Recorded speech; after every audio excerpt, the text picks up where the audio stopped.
The City Beneath the Turning Sky. Chapter 2. The silence beneath the tower. For several heartbeats, Velen could do nothing except stare. The great gear hung motionless above him. It filled almost the entire upper chamber of the seventh tower, its vast brass teeth catching the morning. Sunlight that streamed through the arched windows. Dust motes drifted lazily through the golden beams, swirling like tiny stars. The gear should have been turning.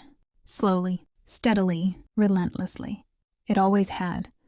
The sight of it standing still felt as unnatural as seeing a mountain floating in the sky. Velen's pulse hammered in his ears. No, this couldn't be happening. The great clocks had turned for so long that nobody remembered their beginning. Children grew old. Buildings crumbled. Generations passed into memory. Still the clocks turned. Some believed the city itself drew life from their rhythm.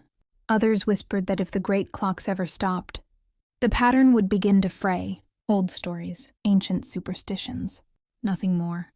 Or so Velen had always thought. Yet here he stood, staring at the impossible. A strange coldness settled over him. Not fear exactly, something older. Something instinctive.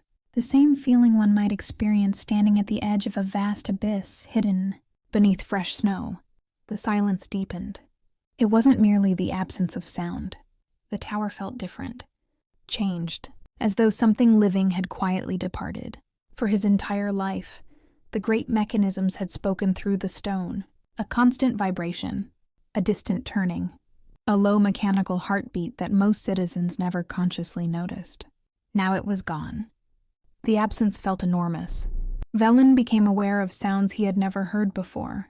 The whisper of wind through the upper windows, the creaking of old beams, the rustle of his own clothing. Far below, the city continued its morning routine. Life carried on. Unaware, the distant marketplace hummed with activity. Merchants called to one another. Wagon wheels rattled across stone streets. Somewhere, a child laughed. The sound drifted upward through the open arches and echoed strangely within the silent chamber. The contrast unsettled him. How could the world continue as normal? How could nobody else feel it? Then came footsteps. Slow, measured, unhurried. They echoed from the spiral staircase below. Tap, tap, tap. The sound wound upward through the tower like the ticking of a solitary clock. Velen turned. An elderly man emerged from the shadows. Master Orin, keeper of the seventh tower. His silver-gray robes hung in heavy folds around his thin frame. A ring of brass keys swung gently from his belt, catching the sunlight as he walked. Deep lines marked his face. His eyes, pale and thoughtful, seemed older than the city itself.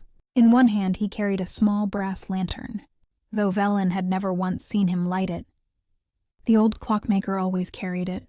No one knew why. Neither spoke. Orin stepped onto the observation platform. The morning breeze stirred the edges of his robes. For a long moment he simply looked upward, at the silent gear, at the frozen machinery, at the impossible stillness.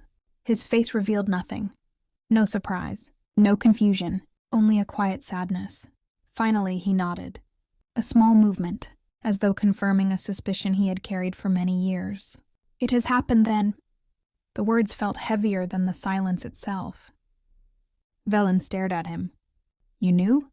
Orin continued looking at the gear. "No." His voice was little more than a whisper. "But I feared."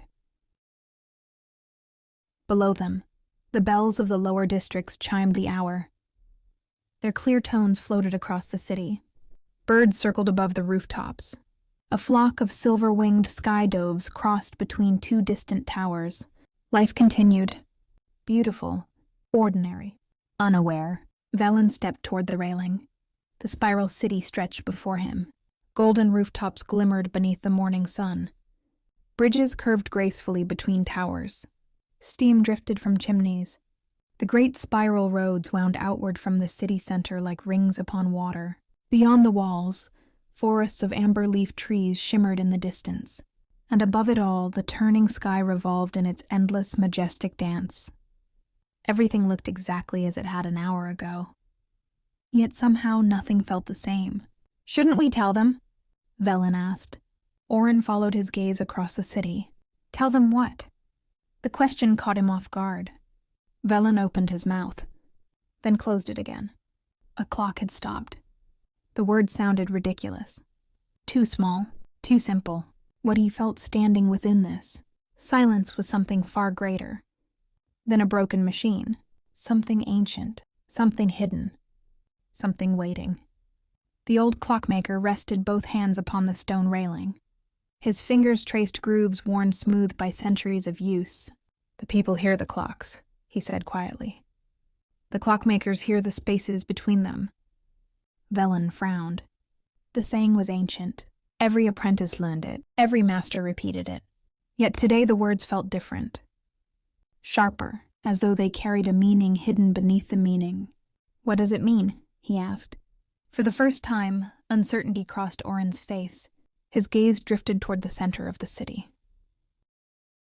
Toward the first tower. It rose above every other structure, its golden spire piercing the heavens. Sunlight blazed from its upper windows. For a moment it seemed less like a building and more like a beacon, a marker pointing toward something unseen. "It means," Orin said softly, "that something has awakened beneath the spiral city." The breeze died. The sunlight dimmed behind passing clouds. And far below, far beneath the streets, far beneath the foundations, far beneath even the oldest tunnels remembered by the clockmakers, something answered. A deep vibration rolled upward through the stone, so faint Velen almost thought he imagined it.